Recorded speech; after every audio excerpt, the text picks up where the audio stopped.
I've been jamming on this song, Rock Me Baby by Jimi Hendrix.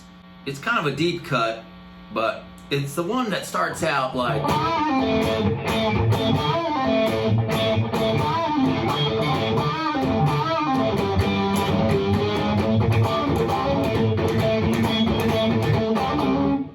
So I kind of like taking the rhythm part of that and trying to solo over it while I'm playing the rhythm of it. It's kind of like this little vamp that I'm doing that's like...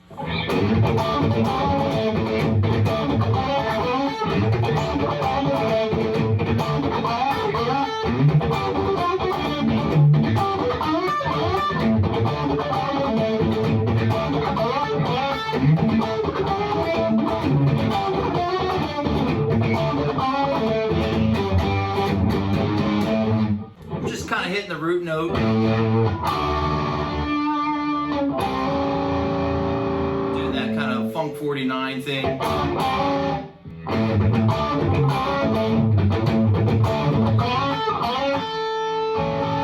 that's just the third and the root of an A chord.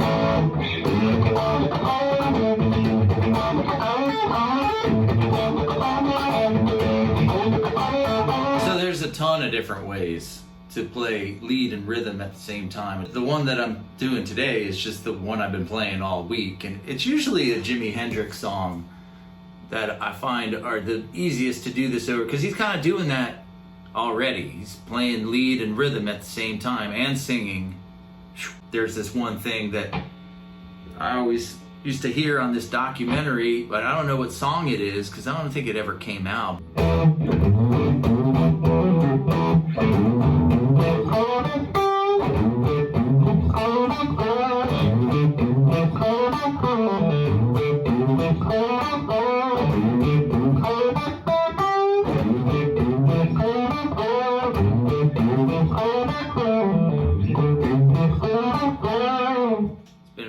Today I'm using this Nash Strat.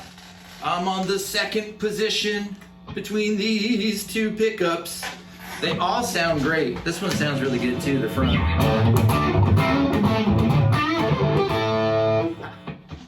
But I'm liking this one right now.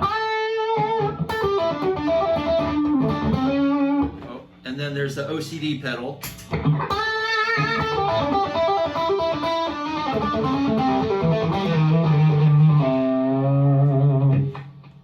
Just a hair of drive on it, just to give it a little bit extra. And I'm using this Vox AC30, and I keep the cabinet over here.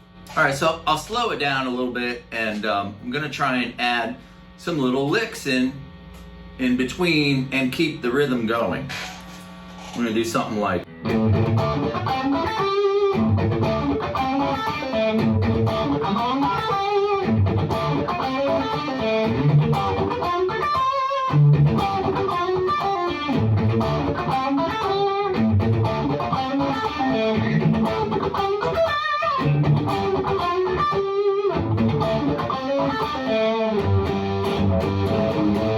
Following a basic 1-4-5 progression. So I'm playing A,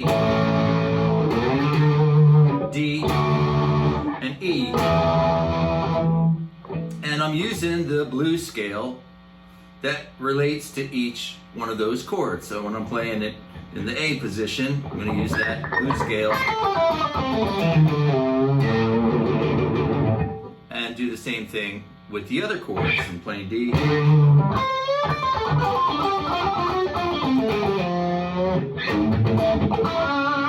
I'm just going to add in a couple licks in between some of the chugging around and try to keep the rhythm going. So it'd be like a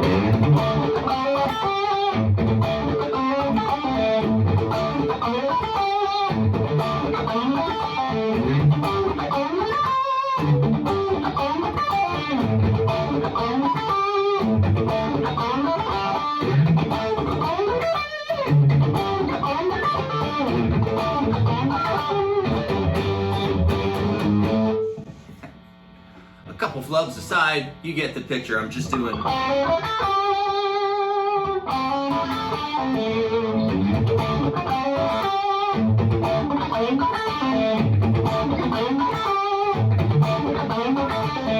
So let's try another variation on that. When we're in between the, we're gonna now add in a, we'll do that in all the spots.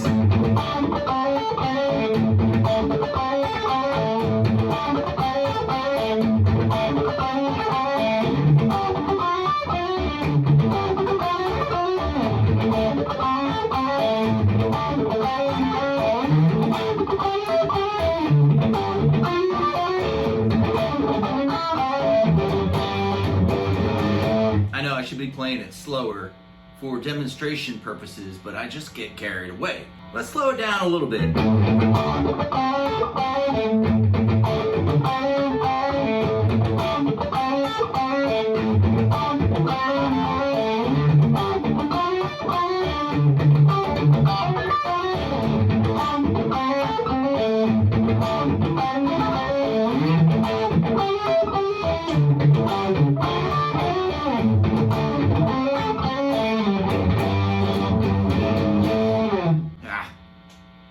I still get carried away, even when I play it slow. We're just gonna keep practicing, keep working on it, but ideally, we'd be able to take these two things and kind of mix them and match them. So you'd be like...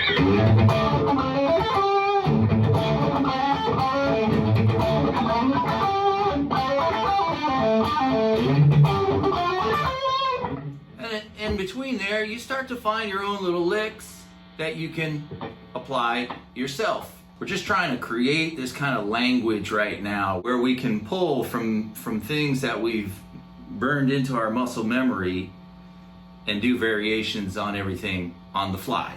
All right, so we've been messing around with the blues scale in there because we're playing the blues progression, but I want to try and mix it up a little bit. I got this little country sounding lick. We hear that a ton in the Allman Brothers and Led Zeppelin and on and on and on. Everybody's going to this.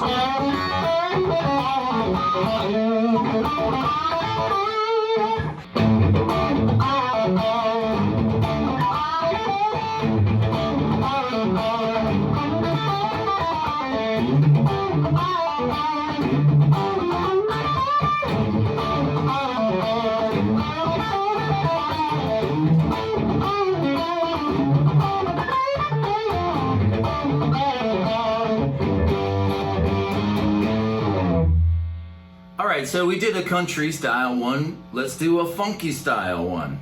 You may have noticed I'm using my thumb on this root note. You could just as easily use your finger, but it's a lot more moving around up and down. If you got your thumb there, you're kind of anchored in. So we're gonna add these little funky double stops in.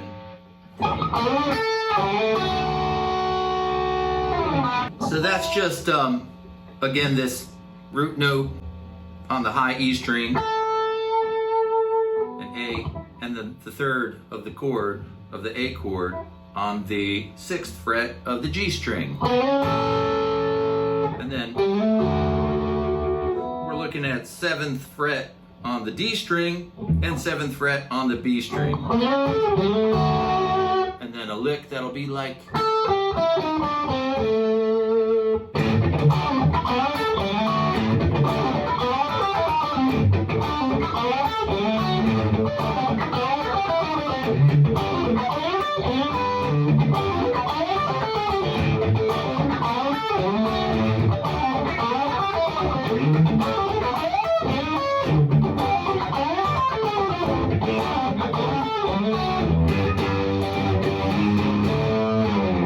So far, we've been doing the rhythm on the first 2 beats of the measure. 1, 2, 1, 2. And doing the lead parts on 3 and 4 out of 4 beats in a measure. So what if we just did the rhythm on the 1 and we'll do leads on 2, 3, and 4. So basically, we're just always hitting the 1 so everyone knows where the sequence starts over.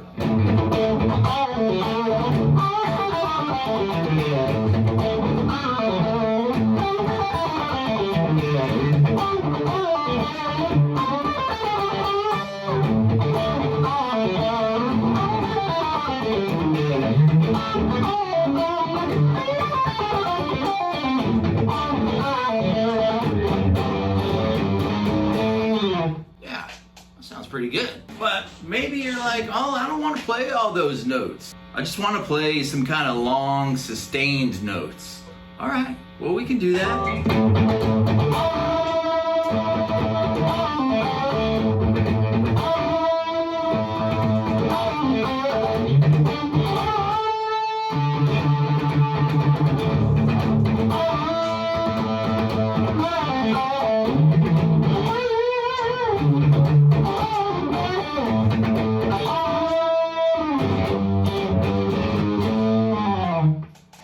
Maybe you're like, well, I'm like you, Fran. I like to do as many notes as possible. Well, maybe you want to do some hammer-ons and pull-offs.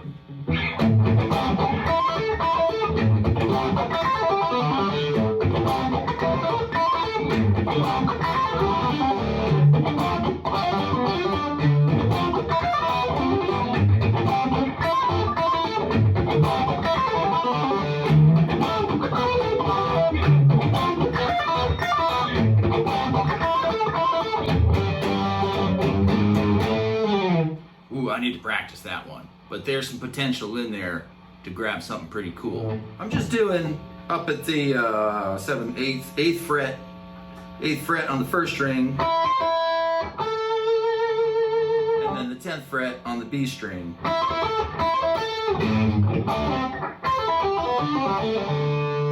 So that's just going down the pentatonic scale with a pull-off.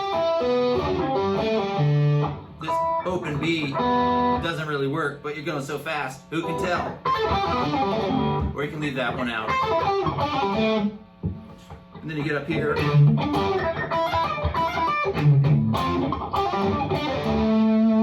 doing those in the middle strings, the G and the D, because we got, we're playing in D, so we got this open D string.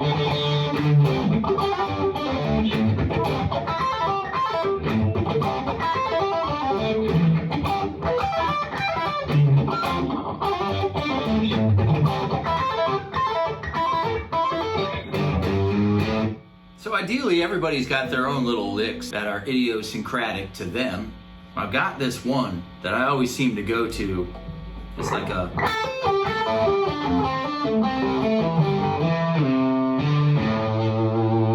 It's like a hammer-on.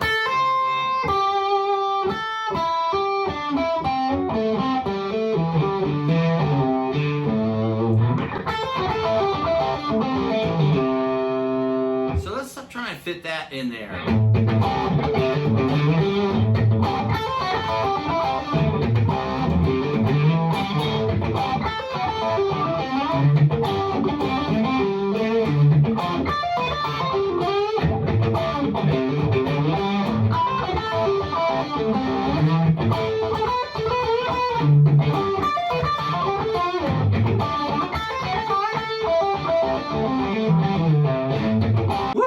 That is hard. All right, hang on. Let me try it again. Let me slow down a little bit.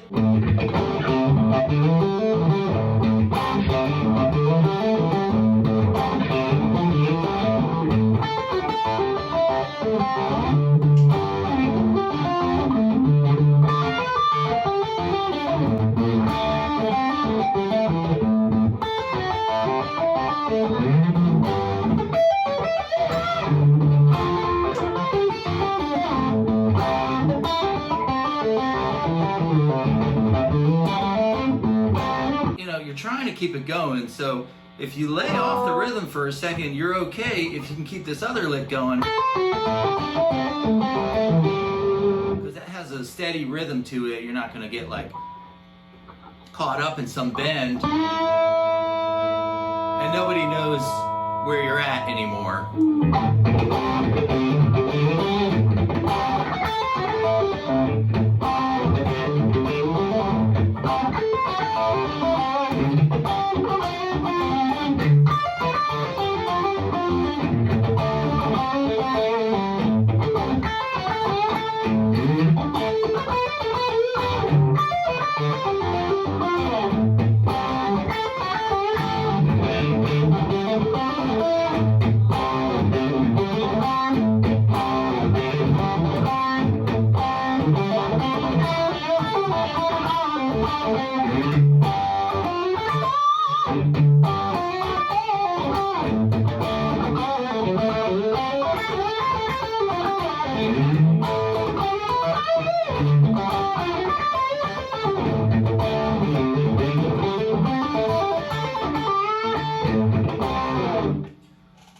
options are limitless.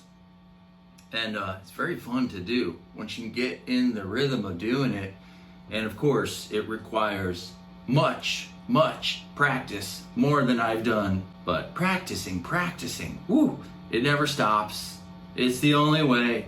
It's the only way to keep it together, keep getting better, and, you know, stay interested. That's all for now. My name is francapitanelli. Totally Into the Sound. If you liked this video and you got something out of it, go ahead and hit the subscribe button, and then we'll see you next time. Yeah.